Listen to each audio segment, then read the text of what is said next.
Narito na ang programang kastigadora Master Jenny.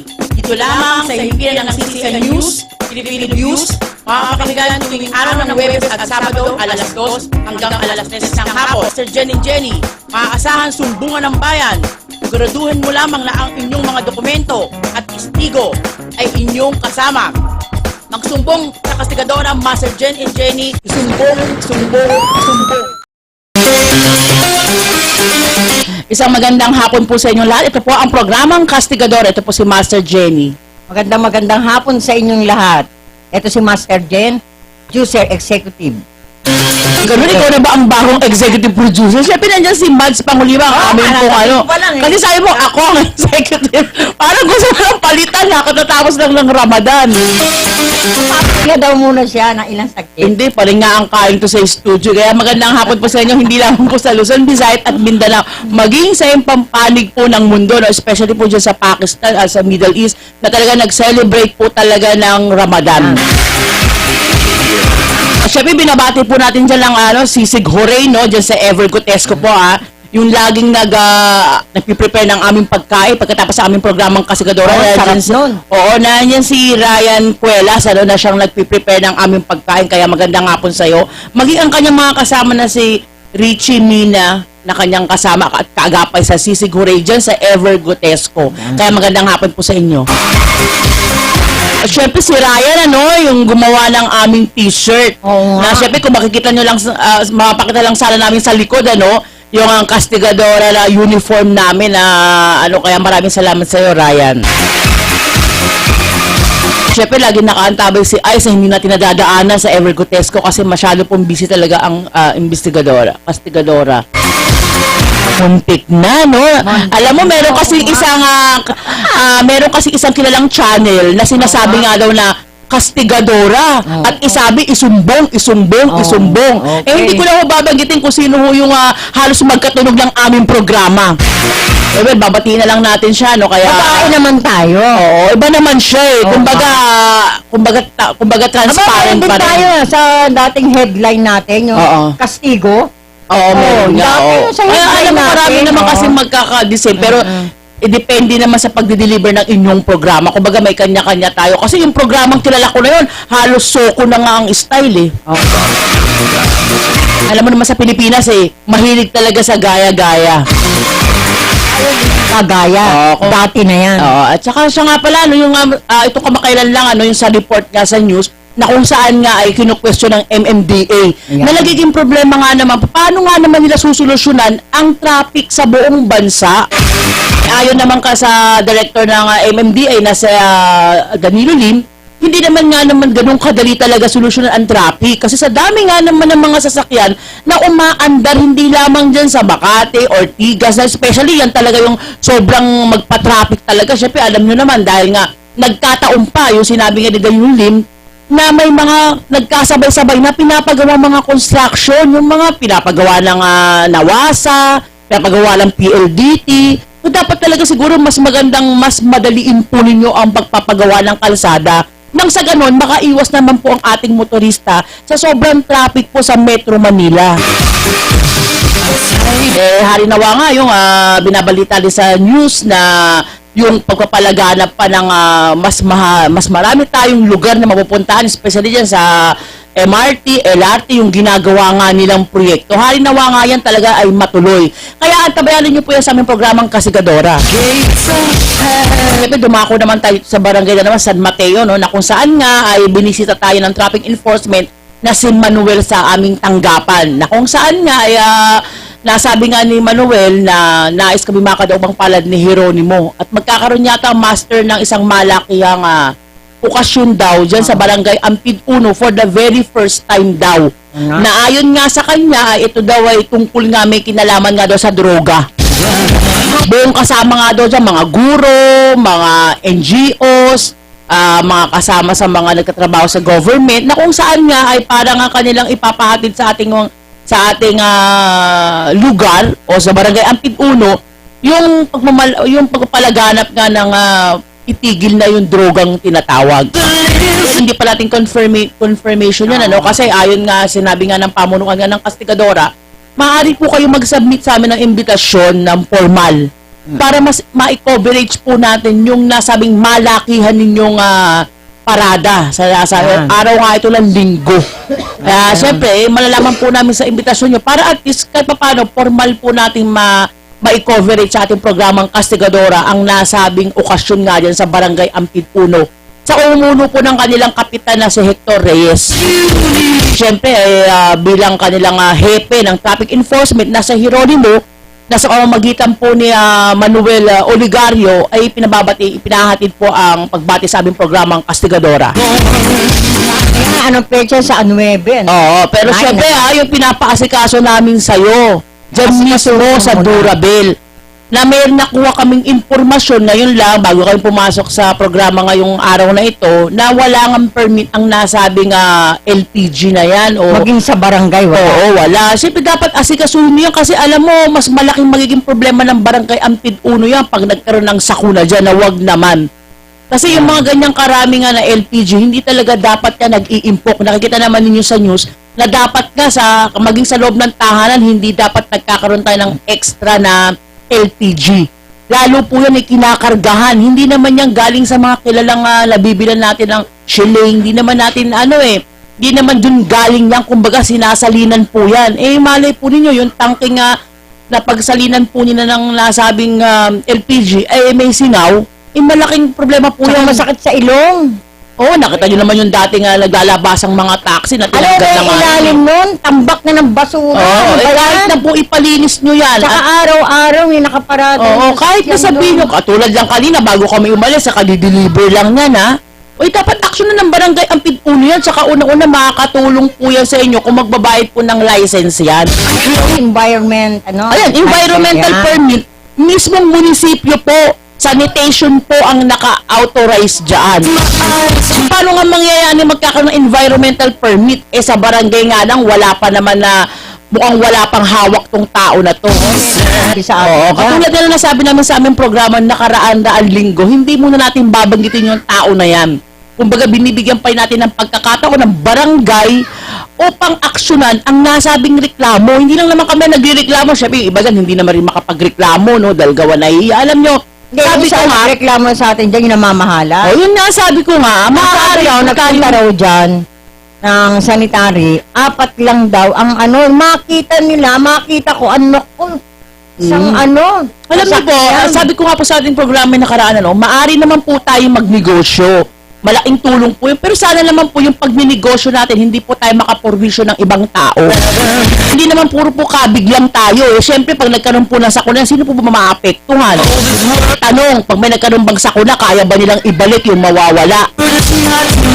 Siyempre po Wag naman. Kaya nga, hanggat maaari, wag nang mangyari. Kaya nga, precaution nga po ang ating inaasikaso Alam niyo, pag nagnegosyo po kayo ng ganyan, dapat po along the highway, malapit po yan talagang mas madali kayong matutulungan ng protection. Mas madali po yan. Mas madali Yan. po kayong lalo ngayon napaka-traffic sa barangay Ampid 1. Bakante pa naman lote ron. Hindi nga lalo pa ngayon napaka-traffic. Alam mo naman bago makaraan sa daang bakal yan, talagang problema na ng barangay Ampid 1. Sa laki po ng truck, naku, ewan ko po kung makakapasok pa po yan para makasalba po sa magaganap pong sakuna. Wag naman po sana. Kaya paalala po sa ating munisipyo po, yung mga sanitation po dyan, kung sino man yung namamahala.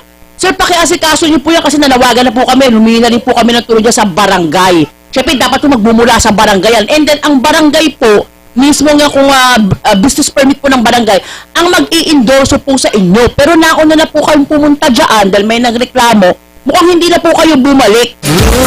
Wag naman po sana nagkalagayan, ha? Reklamo sa kanila. Yun na nga, nireklamo halos nila. binalik-balikan nyo yung tao na yan maghapon para lang makausap. Parang wala pa rin nangyayari. Katulad nga ng na-issue nga dyan sa barangay traffic enforcement dyan sa SM, na kung saan nga nangihingi na lagay na patalikod. Huwag naman sana nangyari sa sanitation yan na nagkaroon ng lagayan sa likod. Kasi kahit malakas pa sa munisipyo yung tao na yan, kung makakapurwisyo man lang, makakapurwisyo po ng ibang tao, hindi papayagan ng kastigadora yan. Kahit kayo po kakastiguhin namin. Alam ba ng mayor nyo yan? Alam ba ng vice mayor nyo yan? Dapat, ilang katanungan ng aming programang Kastigadora. Akala ko ba Masakop ni Roger yan. hindi. Sa ano naman siya, sa transportation, Sa mga deportation naman traffic, yan. no? Sa mga traffic naman yan. Siyempre yung mga ganito, business yan Si Rojas, ano ba ang papel niya? Ayan ang hindi ko nalalaman. Alam mo naman, syempre, mga hindi magkakapartner yan. Kumbaga, sabi nga nila, discompatible yan sa nasabi. Pero syempre, kahit sabi mong iba pa rin ang naging, sabi natin, partner yun ng nakarang eleksyon, dapat pagtulong-tulungan nyo pa rin sa kauunlad po ng San Mateo.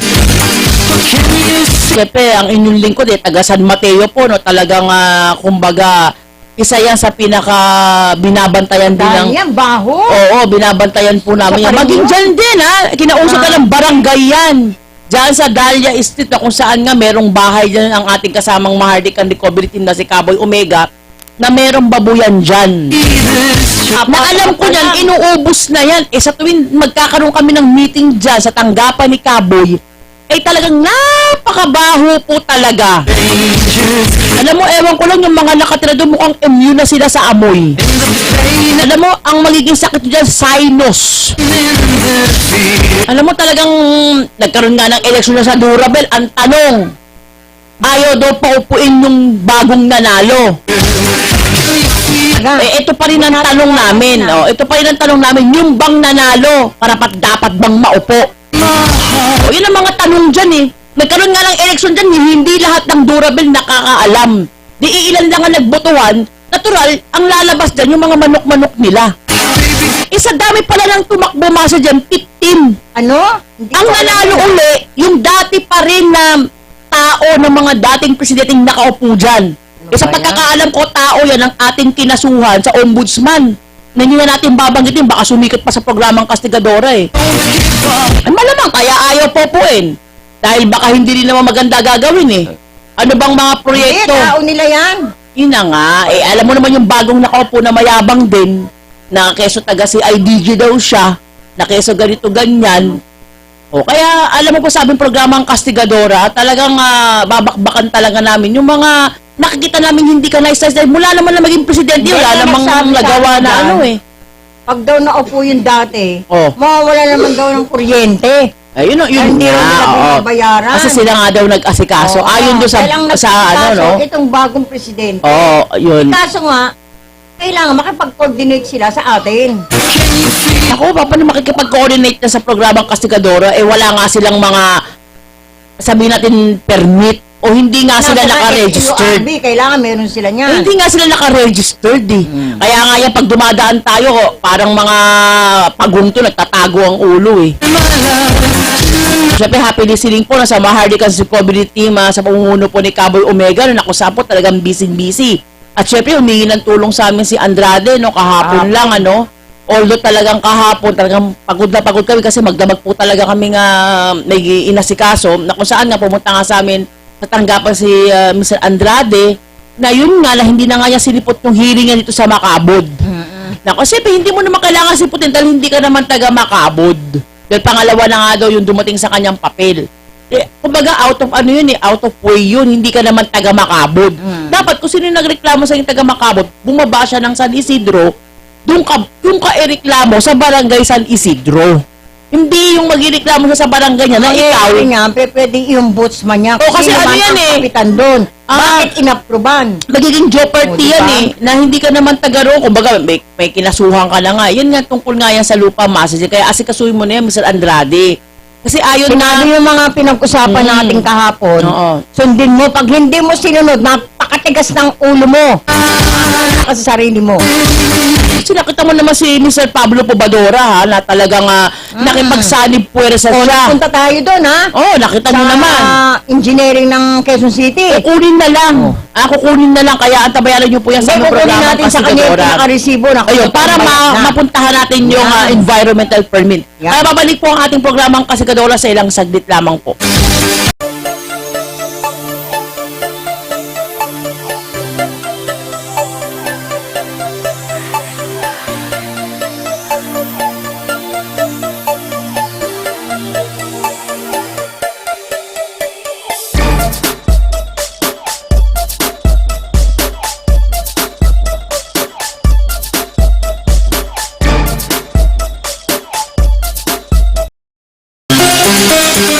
Muli po nagbabalik ang aming programa ang Kastigadora. Ang oras po natin sa ganap na alas 2:15 ng hapon. No? Tuloy-tuloy po tayo sa ating programa ang Kastigadora.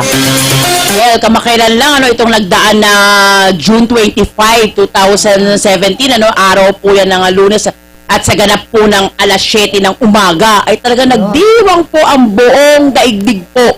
Hindi lamang po sa Luzon, Visayas at Mindanao, maging sa ibang panig po ng mundo ang El-Fitir po, na kung saan nga po talagang ating mga kapatirang Muslim ay nagbunyag nga, kumbaga nagdiwang po ng pagtatapos ng Ramadan, na kung saan nga po dyan sa Memorial Circle, Quezon City po ay naganap po ang isang malakihang pagdaraos po ng El-Fitir, na kung saan nga po namataan po ng inyong lingkod ng buong staff po ng Kastigadora, kasama po ang aming executive producer na si Mads Pangulima ng CCN News Filipino Views, ay si Romel Padilla po. Hindi po natin namataan si Robin dahil siguro sa ibang panig po ng lugar nag-celebrate dahil isa rin yan, kumbaga, isa yan sa mga head din ng nasabing kapatirang Muslim. Maging sa Marawi, Iloilo, kung sa Amandako po ng Mindanao ay talagang nakita po ninyo sa news, yung talagang pagdadaos po. Pero ang nakakalungkot po mga kababayan, yung naganap nga po sa Marawi sa Iloilo, ay isang napakalungkot na pagsalubong po sa El-Fitir, na kung saan alam naman po na ninyo na sa Mindanao po ay nagaganap pa rin po hanggang sa kasalukuyan ang kumbaga ang walang humpas pong kaguluhan po, no, na kung saan nga po ay talagang niliremedyohan po ng ating Pangulong Duterte ang nasabing gulo dyan. Pero syempre ganun pa man, nagtapos sa kalungkutan ang pagtatapos po ng Ramadan, ay kahit papaano ay ang ating mga kapatirang Muslim ay kanila pong naitawid po ang kumbaga, kahit na sabi mo nag-iiyakan po talaga sila, no, dahil yung iba nga hindi nga kasi sila magkakasama meron nga sinasabi doon na naiwan sa Marawi yung anak ko, yung asawa ko, nandito ako sa Iloilo, sa Iligan. Kumbaga hindi, kasi alam nyo po ang sa akin po pagkakaalaman, no, kung siguro sa ating mga kababayang Muslim, ang pagdiriwang po kasi ng El-Fitir or pagkatapos ng Ramadan, yan may pagsasama-sama at pagsasalo-salo ng pamilyang Muslim. Kaya kumbaga, syempre, parang Pasko po yan sa atin. Kailangan magkakasama po ang pamilya. Kaya nga po tayo may tinatawag na reunion. Kumbaga, reunion po yan ng mga magkapatirang Muslim. Hindi man Muslim, hindi man Kristiyano man, ay nakipag-celebrate din po sa El-Fitir na tinatawag, na kung saan nga po ang sino nga makakadalunga sa nasabing pagtatapos ng Ramadan ay bibiyayaan nga daw po ni Allah. Kaya talaga po sa ating mga kababayan, hindi lamang po sa ibang payo ng mundo, may nagagalap din po malaking kaguluhan dyan sa India at sa Pakistan, na kung saan nakikita po ninyo sa internet broadcast, na kung saan nga po nagkakagulo po talaga ang Pakistan at saka India. Kumbaga parang balwa-balwarte, kasi ayon po sa kasaysayan, meron na pa talagang hidwaan ang Pakistan at saka India nung unang panahon pa. Kumbaga parang panahon ng Kastila yan, nung sinakop tayo ng Kastila, sinakop tayo ng mga Hapon. Kumbaga may kanya-kanya na talaga silang hidwaan na nagsiklab na naman. Dahil siguro sa batas militar na tinatawag o yung kanilang mga hindi mapagkasundo ang demokrasya. Yung mga naipit nga dyan sa Saudi Arabia, na kung saan kumbaga sabihin natin ay umatin nga po ng nasabing Ramadan ay hindi po makabalik sa Pakistan dahil sa nagaganap nga pong kaguluhan dyan. Harinawa nga po ay pagtibayin po ni Allah ang biyaya at sa lahat po ng kapayapaan sa buong mundo po. Kayaan tayo ni Allah kasi lalo na si Kaboy. Oo, dahil sunod-sunod ang siyempre sabi nga nila, ang sino nga naman sumasampalataya sa kanya, iisa pa rin naman niya, may kanya-kanya lang tayong pamamaraan. Lahat naman ng tao, kung sino yung makakasalba, lahat yan ay talagang sinasamba ng tao. Siyempre po, ang programang Kastigadora ay talagang nagpapahatid po ng pagbati po sa lahat po ng sumusuporta sa programang Kastigadora. At syempre sa aming programa na talagang patuloy din po naglilingkod sa inyo at nagbibigay po ng mga mahalagang impormasyon na hindi lamang po nagaganap dito sa Luzon, Visayas at Mindanao, maging sa ibang dako po ng mundo. Kaya abangan natin ang mga CCN News Patrol natin sa pamumuno po ni Reden Oro, si Nado Daita na talaga nandiyan sa Basilan, baka magbigay sa atin ng mahalagang kaganapan diyan sa sa Basilan, Siyempre, binabati natin ang pinakaama ng Akomplado Real Estate na si Daniel Pranyesa. Although talagang hindi pa rin natin sa kasalukuyan nakakadaupang pala dahil hindi na natin alam Kailangan kung- mailabas na. Oo, dahil tayo. ang nakikipag-ugnayan Yes. naman sa amin Nako. ay si Cowboy Omega na kung saan nga ipinahatid niya sa aming programang Kasigadora na talagang sobrang busy po talaga ng inyong lingkod. Unahan din na nga sa kabilang linya na si Nardo Daytal. Pasok! Ito po, kasama Master Jen, itong araw po ay nikot natin kaninang umaga itong project ng mga national security yung dating na-report natin ng classmate na concreted nila ito sa hapon, yung pangunang linya dito sa tinatawag natin sa ating talagyan natin na pangunang linya sa haba po ito ng 81 meters. Ayan po, sa unahan natin.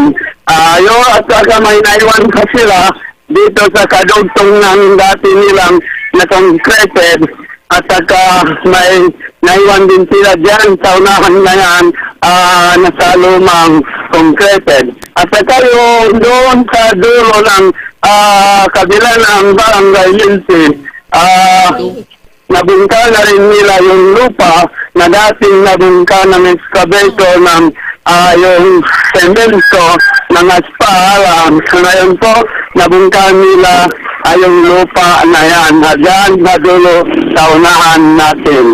Ayan. Ito po si Senyor Tato number 0308 nag-uulat Lado de Sara Gaykal mula dito po sa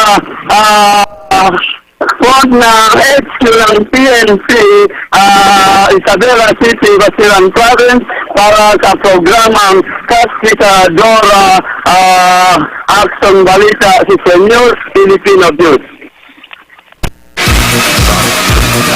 Maraming salamat sa iyo, no? Kasamang Nardo Daytal na nahandya po sa Basilan City na talagang Sikat talaga yan. na talagang nagbibigay po na sa atin ng mahalagang impormasyon na nagagalap po dyan sa kanyang kinalalagyan.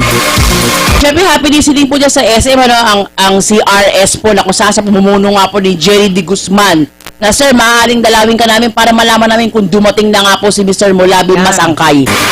Alam mo, hindi mamatay-matay yung issue talaga dyan ng traffic enforcement at talagang nais din kasi ni Mr. Oligario linisin ang kanyang pangalan. No? Na talagang yung, siyempre, ikaw nga naman, pagbintangan ka ng lagayan sa likod at napapanood pa raw sa CCTV. Yes. Pati si Yasmin, siyempre, alam mo, malaking batik po sa kanila, Kaya lalo't nga po, dalawa, nagsiservisyo po sila ng matino. No? Kaya sir, halinawa nga po talagang mapatunayan po natin para ng pagharap po namin kay Kapitan Hector o sa nasabing Lilinisin natin. sa nasabing pinaka-happy nila ng traffic enforcement na si Jeronimo, ay talagang maging malinis naman ang pangalan ni Mr. Oligario at saka ni Yasmin.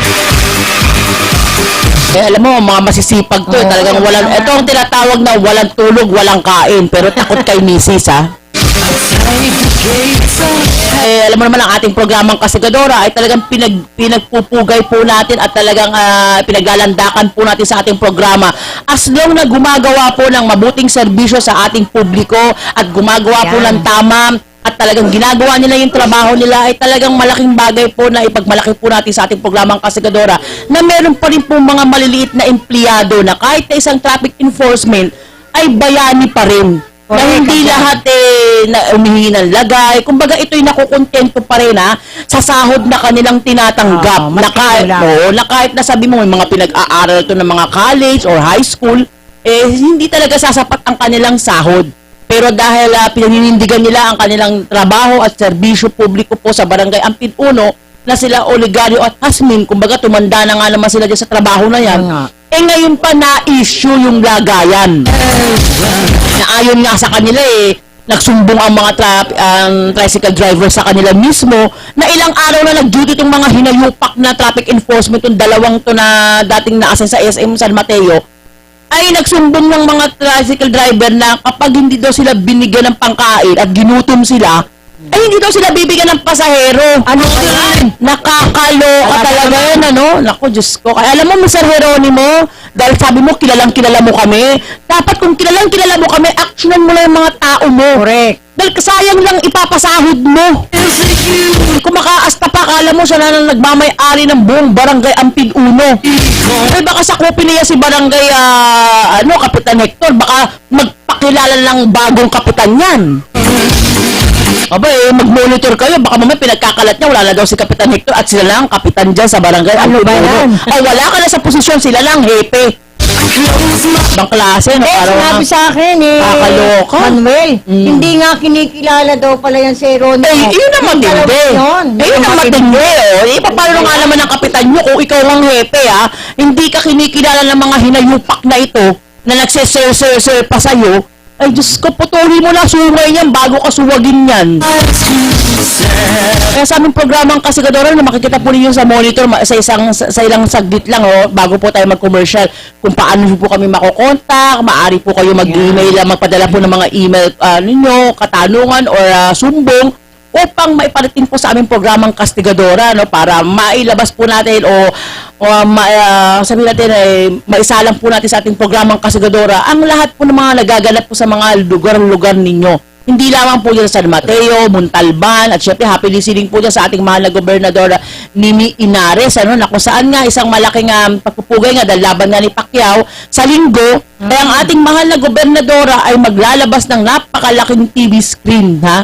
Ay, may Diyan bayad mismo. na pala sa mga TV. Hindi ka pala pwede May bayad makapanood. na namomonitor ko sa hindi natin babanggitin, na talagang may bayad na 949 messages Oo, ang babayad. para lang Hindi makapanood siya ka. makakapanood. Oo, kaya yan, Sa inimbita, Kapitolyo, pwede. kaya inimbitahan po kayo ng PSD na magkakaroon din po ng meeting niya sa linggo, no? Ang lahat po ng member ng PSD-AB, dahil alam niyo naman, paglaban ni Pacquiao ay talagang non-stop ang trabaho. Libre po dyan sa Antipolo, no? Sa Inares Coliseum, na kung saan nga ay handog po yan ng ating mahal na Gobernador Nini Inares po, no? Na para po mapanood ng libreng-libre ng ating mga kababayan. May aircon pa po dyan. Libre, yan. Wala po kayong babayaran. Kaya talagang dadaksa iyan ng mga Antipolo, yung mga malalapit. Pero malamang dadayuin niyo ng mga taga Montalban at San Mateo kasi magkakaroon nga daw ng emergency meeting. Meron tayong assembly, ang tawag ito. Assembly meeting po yan, lang pang siyam na taon na po ng PSD, no? Na kung saan nga po ay kamakailan ay binigyan po tayo ng ikalawang rehistrado po tayo sa lalawigan ng Rizal, na kung saan inatinan po natin yan. Natanong po ang ating chairman kung bakit nagpaparenew pa ang ating chairman Joby Cordoba ng PSD, ano pa ang kanyang mga gagampanan dyan sa PSD. At sinabi naman po ng ating chairman Joe Cordoba, yung mga marami pa pong mga proyektong ilalaan siya sa PSD. Hindi lamang po pagbibigay ng trabaho, financial assistance, medical assistance, ay maging paglilingkod po sa ating pamahalaan, especially po yan sa Rizal, na kumbaga yan ang pinaka-mother office po ng PSD. Na meron naman tayo mga member ng PSD sa iba't ibang panig po ng mundo, sa Parañaque, Pasig, Muntinlupa, Cavite, Laguna, maging sa ibang dako po ng Visayas, meron din po tayo dyan, na kung saan din po ay naglulunsad po ng kanilang PSD. Yun nga lang po ay kailangan inili-report din po nila sa kanilang chairman, para nang sa ganun po sa ating programang Kasigadora ay marireport din po natin ang lahat po ng kaganapan dyan sa PSD, kung ano man yung mga latest na pagbibigay serbisyo nga po nila sa ating pamalaan, especially po dyan sa lalawigan po ng Rizal. Siyempre, lagi nakamonitor po ang hepe po ng Rodriguez Rizal na si Hector Grijaldo, no? Talagang napakalaki ng pagbabago ng Rodriguez Rizal. Nakikita po ninyo talagang mararamdaman po ninyo yung mga pupunta dyan, maging kami ng mga dayong San Mateo na bumupunta po ng Rodriguez Rizal ay nakakaramdam po ng kapayapaan. Lalo pa siguro yung mga nahadya po sa Rodriguez Rizal. Kaya babalik po ang ating programang Kasigadora sa ilang saglit lamang po.